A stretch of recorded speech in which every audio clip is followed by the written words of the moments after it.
Assalamualaikum warahmatullahi wabarakatuh. Selamat datang teman-teman di program baru kami, mari mencari arah. Obrolan seru para jamaah. Yang dimana di program kali ini kita akan membahas tentang remaja yang sudah menemukan jati dirinya di usia yang sangat muda ini. Baik, tetap terus ikuti langkah kami di mari mencari arah.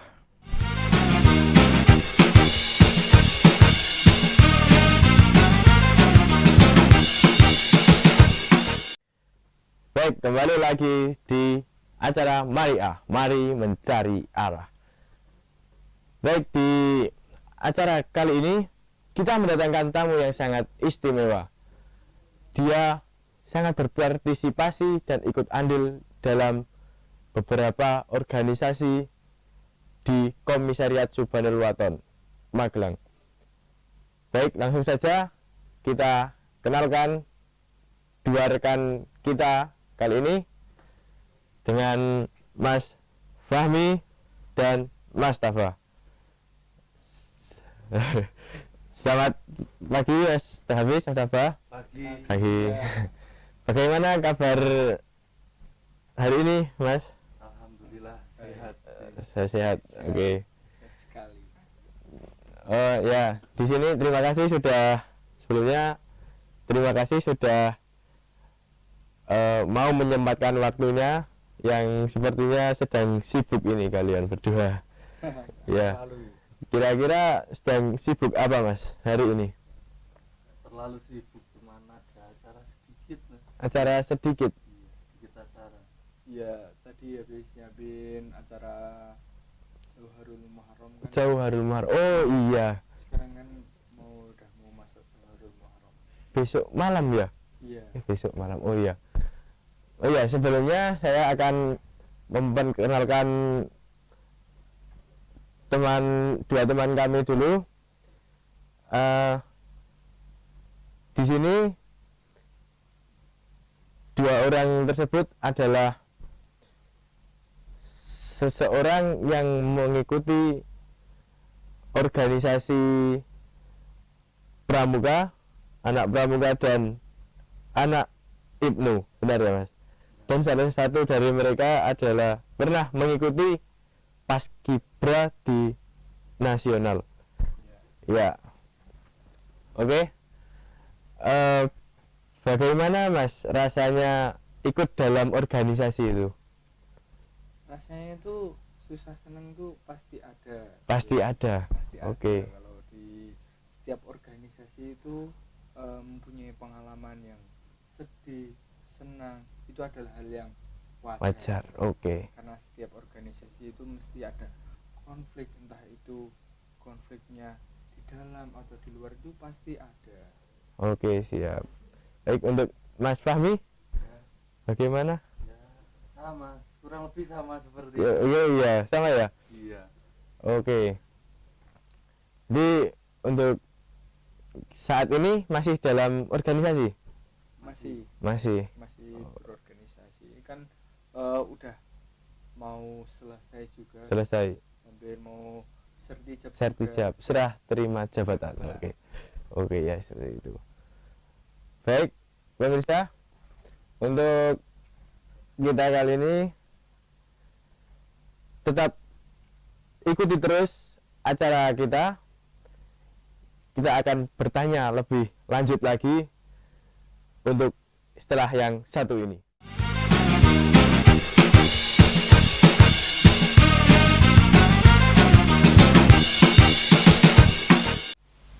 Oke, langsung pada intinya saja.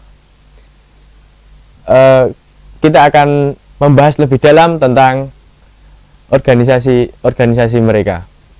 Oke, Mas Tafa, saya sangat penasaran nih dengan organisasi pramuka Dewan Ambalan Kejuruan yang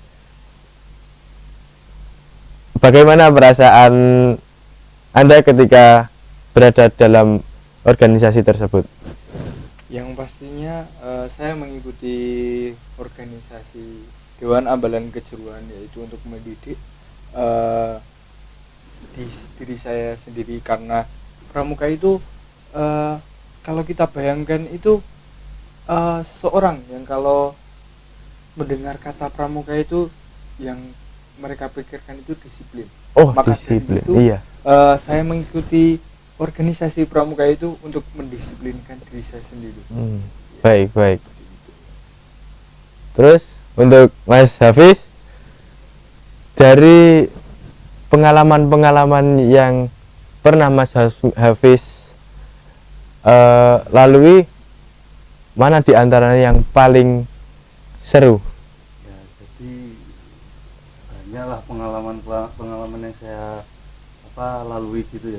Jadi susah seneng seru itu banyak, Mas. Banyak. Jadi saya nggak bisa mau nyebutin mana yang paling seru, karena ya di dalam organisasi itu ada yang seru, ada serunya, ada susahnya. Jadi ya campur aduk lah, Mas. Jadi saya kalau nyebutin yang mana yang paling seru itu gimana ya gitu loh. Iya, baik. Baik, selanjutnya kembali ke Mas Taba lagi. Saya sangat penasaran dengan pramuka. Apa sih yang harus ditekankan, yang harus dikejar dalam target pramuka itu seperti apa? Seperti halnya itu pramuka di Subhanul Waton ini mendidik seperti ekstra. Ya kan, jabat pramuka itu DAK itu kan kelas 2. Iya. Jadi untuk programnya itu seperti mendidik adik-adik kelas 1 untuk mengikuti apa sih yang ada di pramuka Subhanul Waton itu, mengenalkan pramuka itu seperti ini. Oh iya, seperti itu. Oke, baik. Untuk Mas Fahmi, mungkin bisa sharing tentang Ibnu. Boleh. Ibnu itu salah satu organisasi yang di bawah naungan Nahdlatul Ulama. Jadi kalau di Subhanul Waton ini Ibnu itu seperti OSIS ya. Kalau di Subhanul Waton ini kan nggak ada OSIS, jadi diganti oleh Ibnu. Jadi di Ibnu Subhanul Waton itu kurang lebih kerjanya sama seperti OSIS. Oh gitu. Ya.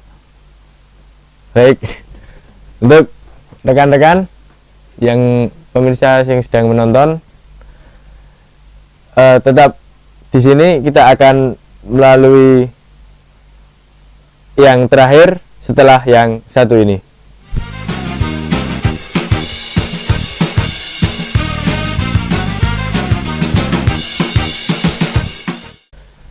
Baik, pembahasan kita yang terakhir kali ini adalah pengalaman paskibra yang pernah dialami oleh Mas Taba. Baik, untuk Mas Taba, bagaimana awal mula Anda menjadi petugas paskibra? Oke, jadi dulu itu saya kan SMP-nya kan di luar, di Subhanul Waton ini. Ya. Jadi dulu itu sedikit cerita saja. Dulu saya SMP itu pernah ingin mengikuti salah satu seperti itu, yaitu kayak seperti paskibra seperti itu. Nah itu saya saat mengikuti seleksi paskibra itu, saya itu nggak diterima karena nggak tahu kenapa, mungkin karena saya belum bisa atau belum memiliki skill dasarnya juga. Ya, tapi dulu itu juga pas kelas 1 saya sudah di sini ada pengumuman di Mading, pengumumannya seleksi paskibra. Nah, dan itu saya langsung kayak excited banget, ingin mengikuti sekali itu. Ya, terus saya langsung ikut coba tipis-tipis lah. Ya. Terus habis itu sudah saya seleksi, alhamdulillah bisa ikut paskibra di Subhanul Waton ini. Ya, seperti itu. Setelah itu saya kan sudah diterima menjadi pasukan kibar bendera. Nah, kok diseleksi lagi. Seleksi lagi. Iya, ternyata yang diseleksi untuk suara, untuk biar jadi Danton. Komandan peleton ya Mas. Iya, Oh iya. komandan peleton. Komandan peleton. Itu saya nggak tahu. Ini tuh apa? Saya kan belum pernah jadi komandan juga, Iya. komandan peleton seperti itu. Suara-suara yang besar itu saya belum pernah sama sekali. Belum. Di sini. Dan saya nyoba dan saya pun juga kaget Hmm. memiliki kemampuan yang seperti itu. Saya juga kaget di sini. Sangat kaget juga. Dan alhamdulillah saya bisa menjadi komandan peleton saat itu. Oh, mantap. Baik sekali. Oke.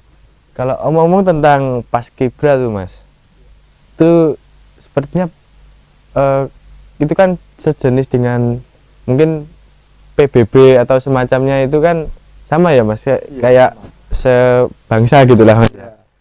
Itu kira-kira kan itu juga ada lomba ya Mas. Iya. Kira-kira sudah pernah mengikuti lomba apa saja? Yang di sini saya juga pernah ikutnya tuh di sini juga. Oh, di sini juga. Iya. Dulu saya mengikuti lomba di Armet 3. Armet 3. Iya, tepatnya di Magelang di Koramil itu. Oh, Di Koramil Iya. itu. Iya, iya, paham. Dan kan kalau di lomba PBB itu ada yang pemenang dari Danton dan dari pasukan Dari juga, pasukan. sendiri. Oh, gitu. Iya. Jadi ada 2 kejuaraan. Iya. Oh, ya. Dan saat itu alhamdulillahnya dan pertama kali itu di Subhanul Watan ini alhamdulillah pasukan itu dapat juara 1. Dapat juara 1, Iya, alhamdulillah. untuk pasukannya. Dan saya juga alhamdulillah yang Danton alhamdulillah juga dapat juara 1. Oh, Alhamdulillah iya, sih. alhamdulillah. Saya juga nggak nyangka kok saya juga memiliki kemampuan seperti ini, saya juga nggak nyangka, alhamdulillah juga. Oh, iya. Itu adalah sebuah keberkahan bagi saya sendiri. Ya. Baik, untuk pemirsa,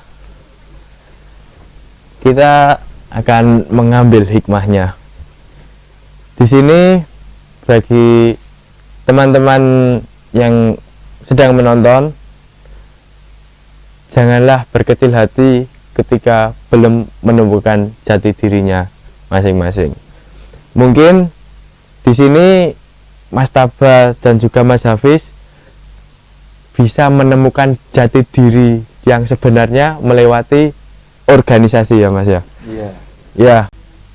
Baik pemirsa Mariah, bagi kalian yang belum menemukan jati diri Anda, dapat mengikuti seperti halnya langkah Mas Hafiz dan Mas Taba ini. Dia bisa berikut andil dalam organisasi, dia bisa mencari pengalaman, dan yang jelas ketika Anda mengikuti di acara organisasi, kalian akan menemukan jati diri Anda yang sebenarnya. Baik pemirsa Mariah, mungkin cukup sekian untuk episode kali ini. Ikuti terus keseruan kami di Mariah, mari mencari arah.